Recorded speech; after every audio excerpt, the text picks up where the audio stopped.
Welcome back into Talking Fitchburg. Very special interview coming up today. We're going to be talking about the Efficiency Navigator program that completed its first year in Fitchburg, but pretty cool history behind the scenes as it's come forward. But two special guests today. We've got Claire from Sustain Dane and Lorene, our housing specialist here in Fitchburg.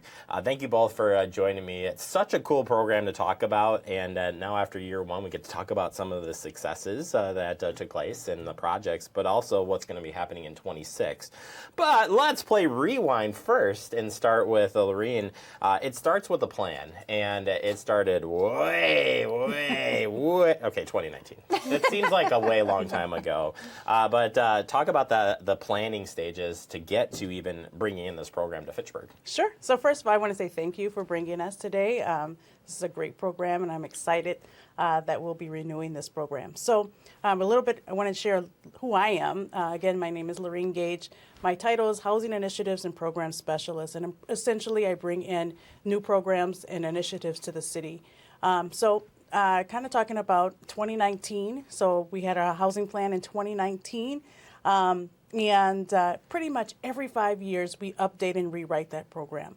So in 2019, we had some programs that were identified, things such as multifamily rental housing, increasing the supply of workforce housing, and for both units for families and for seniors. And we really wanted to expand inventory, and also multifamily and single-family ownership units is something that was a priority. So we want to continue with some of those programs, and one of the programs is the Efficiency Navigator we'll get into. So 2026, we are at the final stages of our housing plan. So it went through the Housing Committee, and the next step is on March 26th. It'll go to CETA, and then if that is approved at that committee, then it'll go to council. So some of the initiatives that are outlined in the 2026 plan is rental rehabilitation, which we'll kind of talk about in a little bit. But workforce housing is a priority, so low-income tax credits, so ensuring that families and seniors have affordable housing. Another program is down payment assistance for first-time homeowners. And I do want to just kind of say that all of these programs still have to be vetted. It's a process for these plans to be approved. Also, emergency housing fund is a priority. We're looking at seniors and maybe other vulnerable populations as well. And then workforce housing within market rate buildings are also a priority.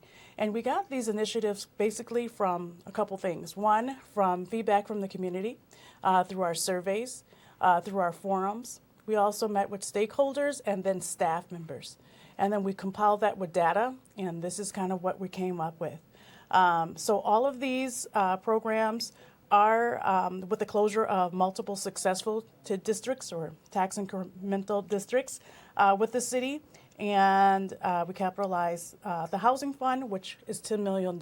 So we're still determining how much for each of those areas, but it's looking pretty good to move on. So, and the housing plan gets updated. So you said started in 2019. Yes. Maybe there was a plan even before that, but gets a refresh. How often are we doing the refresh to the housing plan? Yes, just due to market changes, every 5 years is typically when we look to either refresh or update the plan. And in 2020, starting in 2025, we decided to do a complete rewrite of the housing plan. So we're pretty excited about launching some of these initiatives. And so one of the ones that we're talking about today is the Efficiency Navigator program. So that was outlined in 2019, and that's a program that has been really successful, starting in 2024 with my colleague Joyce Fry. And we really are excited to have them on board again and continue this program and hopefully grow.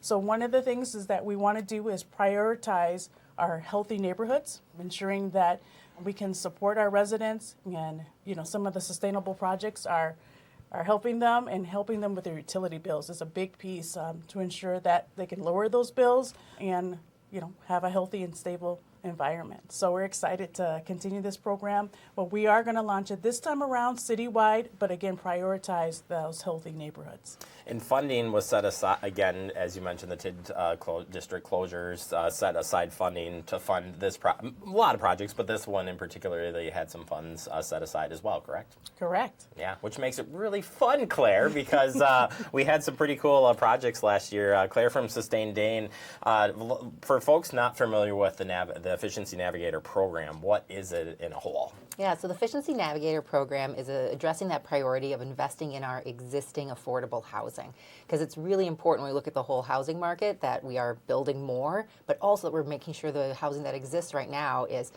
comfortable, healthy, and sustainable for residents today and into the future as well. So what Efficiency Navigator does is it focuses on affordable apartment buildings, I'd say in the small to medium size, so kind of those 2, 4, 6, 8, 10 unit kind of average size buildings. And we look at the cross section of how do we increase energy efficiency, how do we reduce those utility bills, like Lorene said, so that it maintains affordability, and how do we look at resilience? Like as our climate is changing, what has to happen in these buildings to also make sure that people can be healthy to live in them? For example, that could mean air conditioning possibly, or there is, air quality triggers that we want to take care of. So the program is really innovative. It's at this intersection of housing and sustainability, and it's been a pleasure working in Fitchburg and working with the owners and residents and staff here. It's pretty cool. We'll look at a couple of the places they worked in. We mentioned the Healthy Neighborhoods is one of the areas that was targeted first. Jamestown, we had a unit here in the area, 4 buildings, 16 units, that affected 24 residents and 5 children. But the improvements are pretty awesome. So walk us through what those changes look like. Yeah, Jamestown was a great example of what we tend to find kind of typical buildings. So buildings that did not have insulation or air sealing, right? So the wind going through the walls, that lack of ability to keep your heat in your home when you need it during the cold days. They also had HVAC systems, so in the furnace systems, that were 45 years old. Wow. And we see that a lot too, right? These are mom and pop type owners, not making a lot of money. They care deeply about being able to provide affordable housing. And there's, kind of waiting to maybe take care of an emergency, but then, not able to take care of the improvements over time. So we were able to switch that to what's called a dual fuel air source heat pump system. So that's a combination of gas and electric, highly efficient, and it also can add cooling as well to the units. That's pretty cool. And these things sustainability-wise, will last very long time, but also should reduce some of the costs for the property owner as well. Yep. In Jamestown, we saw an average across those buildings of a 28% reduction in energy use. That's pretty cool. Long-term wise, when you do partner up with these buildings and the owners, what are they committing to as far as obviously doing the work, but also there's reduction here as well to help with funding on both sides? Yep, that's right. So, we start with an application process. So interested applicants put in a short application, then we do an intake call to understand a little bit more about the building and the owners and what the challenges maybe currently are. We also check, make sure they're up to date with their taxes and are in good standing, of course, with the city. As we then do an assessment of the building and determine what measures would be most beneficial and make sense with our limited funding to pursue. At that point, if we decide to move forward with those measures, the owner commits to 5 years that they are going to keep their rent at or below fair market value, fair market rent levels.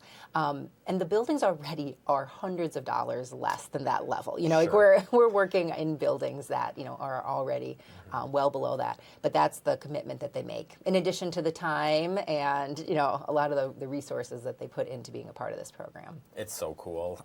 So obviously we're moving forward in 2026. So excited. What are some things that we're looking forward to this year from your perspective? And then we'll ask you the same question as well. Yeah. First, I would say looking across the impact of 2025, I just would want to share that there's 102 residents that have now approved affordable housing, and that includes 29 children and seniors. We completed 41 energy efficiency measures, 9 health and safety improvements, which did also include finding gas leaks. Not to the level of a building, would be in jeopardy of explosion, but for health reasons, right? We were able to take care of those. And the CO2 reduced is equivalent to driving around the Earth 4 times. So this is big impact. So the first thing I'm excited about, I guess, is to see that continue, right? To continue to help people, to continue to help our environment, to be able to combine both of those benefits with this program. I'm also just, it's always kind of exciting when you launch the new year about, who will be the people that will apply, who's going to be our colleagues this year. So there's that kind of anticipation. I joke it's kind of like start of a new school year, right? What's the group that, we'll be with for this year? Well, it's pretty cool because now we've got some we've got some real life scenarios showing that it's working, right? It's worked very well, and it has some long-term effects. Any comments from your perspective as we move into 26? We're excited. So our council unanimously voted for this. This is something that the city is really excited to be a part of. We really want participation in this program, so we have allocated $500,000 for this year for projects. So we really want to hear from our property owners that want to participate. So again, we're launching this citywide. We are prioritizing these healthy neighborhoods, but we want to hear from property managers and landlords that want to participate in this program. And I'd add to that, no one needs to have any background knowledge in energy efficiency or housing construction or sustainability to participate. Really, we are here as the resource to help any person that sees an opportunity to make a better affordable housing in our community to participate. We walk them through it. We explain everything. We will sit on many calls. We just want to make sure that people feel supported and that they know we are that resource to go from the beginning to the end the whole way. Well, let's get around the Earth 10 times. Yes, I'd like that goal. We go that way, right? All right. Well, thank you both so very much. So excited. We're going to share some stories as we pursue 2026. So you'll see these two back here talking about that more. I really appreciate the time and look forward to sharing some great stories moving forward. Thank you.